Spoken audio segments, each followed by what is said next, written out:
Queridos a paz do Senhor, sejam bem-vindos a mais um resumo de aula. Hoje iremos estudar a lição 7, que tem como título A Bíblia Transforma as Pessoas.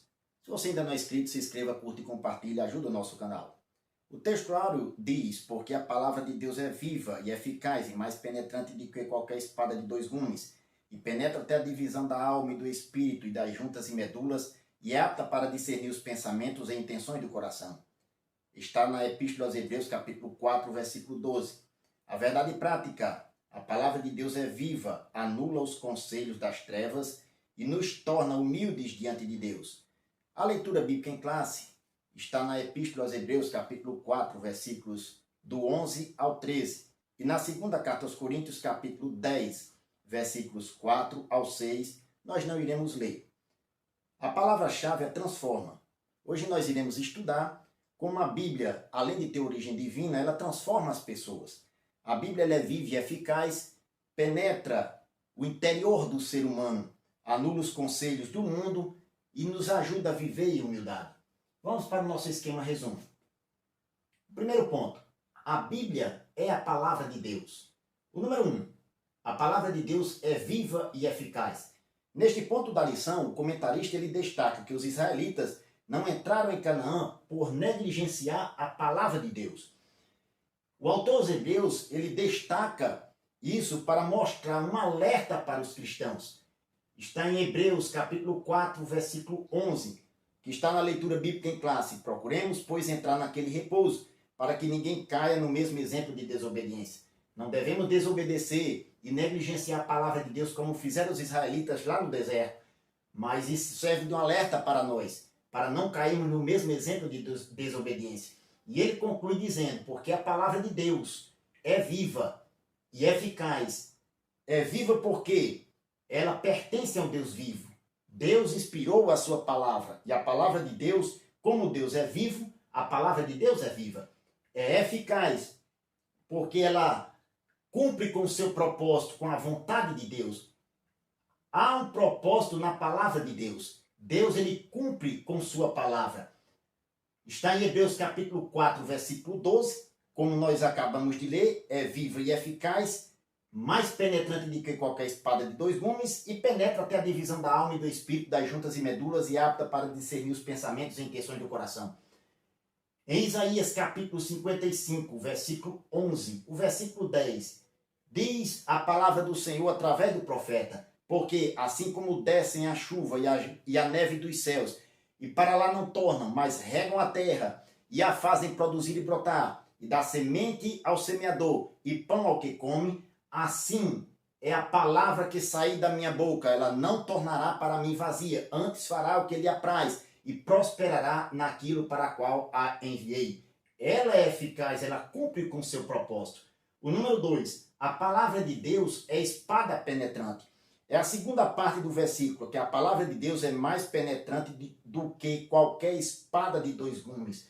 Observe, não existe resistência humana para a palavra de Deus, para a espada do Espírito. Em Efésios capítulo 6, versículo 17, Paulo chama a palavra de Deus de espada do Espírito. Espada porque ela é tão bem afiada que nada existe que ela não possa traspassar. Não existe resistência humana que impeça a ação da espada do Espírito. Ela penetra o interior do ser humano. A continuidade do texto diz, penetra até a divisão da alma e do espírito. Alma e espírito aqui é a parte espiritual do ser humano. Das juntas e medulas, a parte física. E é apta para discernir os pensamentos e intenções do coração. Intenções aqui podem ser entendido como vontade. Ou seja, a palavra de Deus ela muda o ser humano por completo. Espírito, alma e corpo. Ela é capaz de penetrar o mais interior, o mais íntimo do ser humano, revelar o caráter e seus desejos e mudá-lo conforme a sua vontade.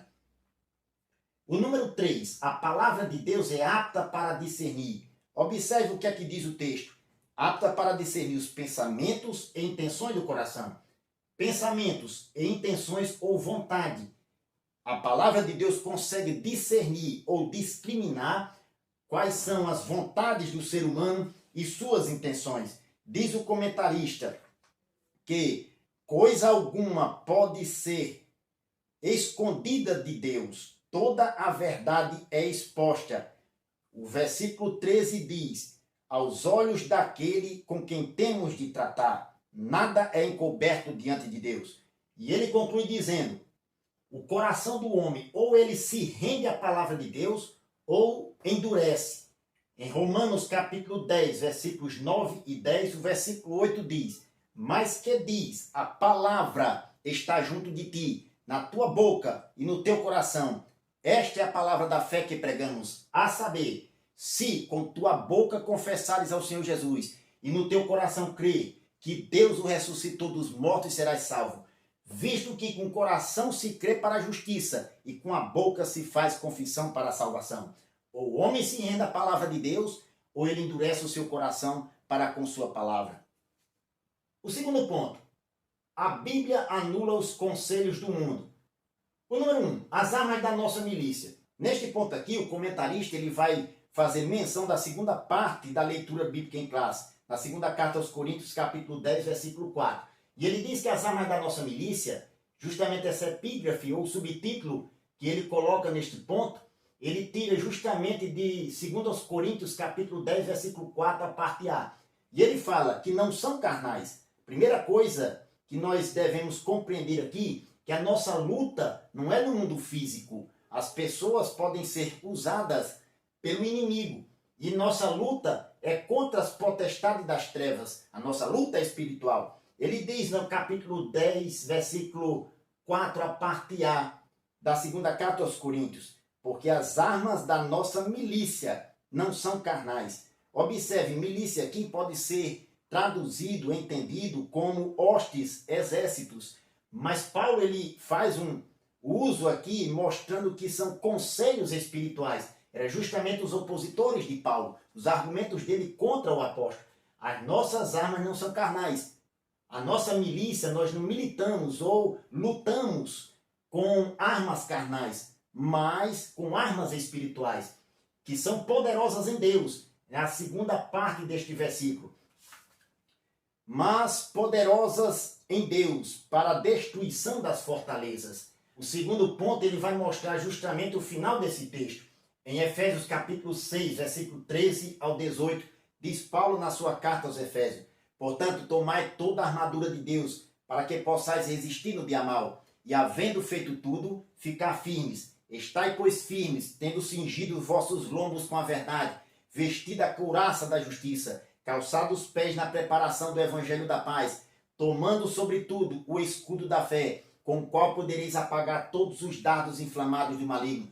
Tomai também o capacete da salvação e a espada do Espírito, que é a palavra de Deus. Orando em todo o tempo, com toda oração e súplica no Espírito, e vigiando nisso com toda perseverança e súplica por todos os santos. Observe que as armas espirituais que o Espírito nos concede, nós devemos buscar a Deus em oração, vigiando e orando. São poderosas em Deus para destruir as fortalezas. E é o segundo ponto que o comentarista vai tecer esse comentário: a destruição das fortalezas. Nós sabemos que o mundo jaz no maligno. É o que João diz na sua primeira epístola, no capítulo 5, versículo 19. Sabemos que somos de Deus e que todo mundo está no maligno. Em 1 de Pedro, capítulo 5, versículo 8, diz: sede sóbrios, vigiai, porque o diabo, vosso adversário, anda em derredor, bramando como leão, buscando a quem possa tragar. O mundo jaz no maligno. O diabo é quem trabalha contra o reino de Deus, se opõe aos valores cristãos.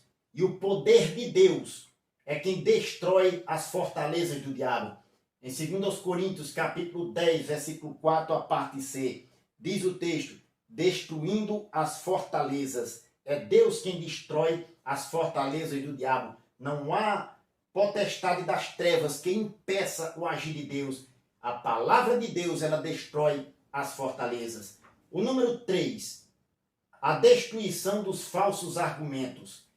Neste ponto, o comentarista ele vai mostrar que conselhos aqui, no texto de 2 Coríntios, capítulo 10, versículo 5, que diz o texto: destruindo os conselhos e toda altivez. Conselhos aqui, em uma outra linguagem, significa raciocínios falaciosos. Tem o mesmo significado. Não existe conselhos falsos, não existe falsos argumentos que a palavra de Deus, que é a verdade, não consiga destruir.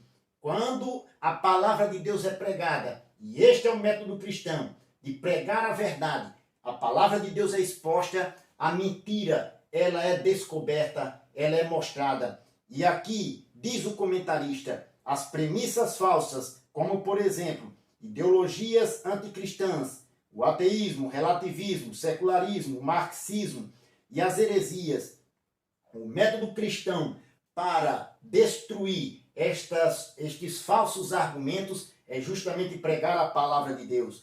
O método para anular esses sofismas é a persuasão por meio da verdade da palavra de Deus. Em João capítulo 8, versículo 32, o Senhor Jesus disse: conhecereis a verdade e a verdade vos libertará. O número 4, a destruição de toda altivez. Altivez aqui se refere a toda conduta que serve de oposição à fé cristã. Toda rebeldia e todo orgulho, a palavra de Deus, ela derruba, porque a palavra de Deus tem poder para destruir toda altivez. Em 2 Coríntios, capítulo 4, versículo 3, diz Paulo na sua carta: mas se ainda o nosso evangelho está encoberto, para os que se perdem está encoberto, nos quais o Deus desse século cegou o entendimento dos incrédulos, para que não lhes resplandeça a luz do evangelho da glória de Cristo, que é a imagem de Deus. Observe que é o diabo quem cega o entendimento, e apenas a palavra de Deus, somente ela, é capaz de iluminar a mente da pessoa, destruindo toda altivez, destruindo todos os conselhos que se levantam contra a palavra de Deus, contra os conselhos de Deus. A palavra de Deus, ela destrói as fortalezas, destrói toda altivez para libertar as almas cativas. O orgulho, rebeldia e toda conduta que se opõe à fé cristã, a palavra de Deus, ela liberta a pessoa de todas essas coisas. Bendito seja o nome do Senhor. O terceiro ponto, a Bíblia nos torna humildes. Número 1, Deus aborrece a soberba. Em Tiago capítulo 4, versículo 6, diz que Deus resiste aos soberbos, porém dá graça aos humildes. Deus abomina os arrogantes, que confiam na soberba mundana e rejeitam os preceitos divinos. O contexto de Tiago, capítulo 4, ele usa os dois verbos, sujeitar-se no versículo 7, sujeitai-vos, pois, a Deus, resisti ao diabo, e ele fugirá de vós. E humilhar-se, no versículo 10, ele diz, humilhai-vos perante o Senhor, e ele vos exaltará. O comentarista, ele faz a citação desses dois textos para mostrar que toda a soberba Deus aborrece, mas quem é humilde, ele exalta. E ele emprega para mostrar como o homem deve proceder diante de Deus e de sua palavra. Lá no capítulo 3, versículo 15, o versículo 13, diz Tiago, fazendo uma pergunta: quem dentre vós é sábio e inteligente? Mostre pelo seu bom trato as suas obras em mansidão e sabedoria. Mas, se tendes amarga inveja e sentimento faccioso em vosso coração, não vos glorieis nem mintais contra a verdade. Esta não é a sabedoria que vem do alto, mas é terrena, animal e diabólica. Observe, Tiago ele faz um destaque ali, dizendo que a sabedoria deste mundo, terrena, animal e diabólica, ela se opõe contra a sabedoria que vem do alto. A sabedoria que vem do alto, diz Tiago, é primeiramente pura, depois pacífica, moderada, tratável, cheia de misericórdia, de bons frutos, sem parcialidade e sem hipocrisia.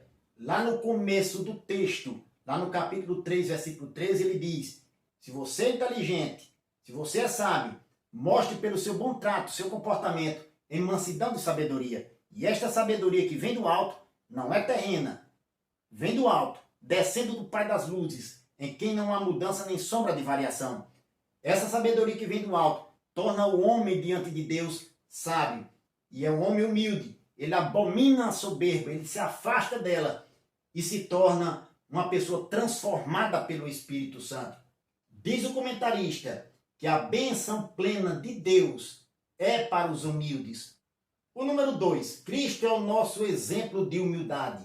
O maior exemplo de humildade para nós cristãos é o Senhor Jesus.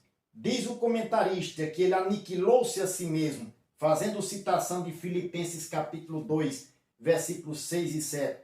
Aniquilou-se, tomando a forma de servo, se submeteu à vontade do Pai, justamente para mostrar o exemplo de humildade. Lá em Filipenses capítulo 2, versículos 3 ao 12, diz Paulo naquela carta: nada façais por contenda ou por vanglória, mas por humildade. Cada um considere os outros superiores a si mesmo. Primeiro exemplo que Paulo dá, ou melhor, primeiro conceito que Paulo dá de humildade nesse texto é considerar os outros superiores a si mesmo. Não atente para cada um para o que é propriamente seu, mas cada qual também para o que é dos outros. Segundo o conceito de humildade, não ter os nossos interesses acima dos interesses alheios, de sorte que haja em vós o mesmo sentimento que houve também em Cristo Jesus, que sendo em forma de Deus, não teve por usurpação ser igual a Deus, mas aniquilou-se a si mesmo, tomando a forma de servo, fazendo-se semelhante aos homens, e achado na forma de homem, humilhou-se a si mesmo, sendo obediente até a morte e morte de cruz, pelo que também Deus o exaltou soberanamente e lhe deu um nome que é sobre todo nome, para que ao nome de Jesus se dobre todo o joelho dos que estão nos céus, na terra e debaixo da terra, e toda língua confesse que Jesus Cristo é o Senhor, para a glória de Deus Pai.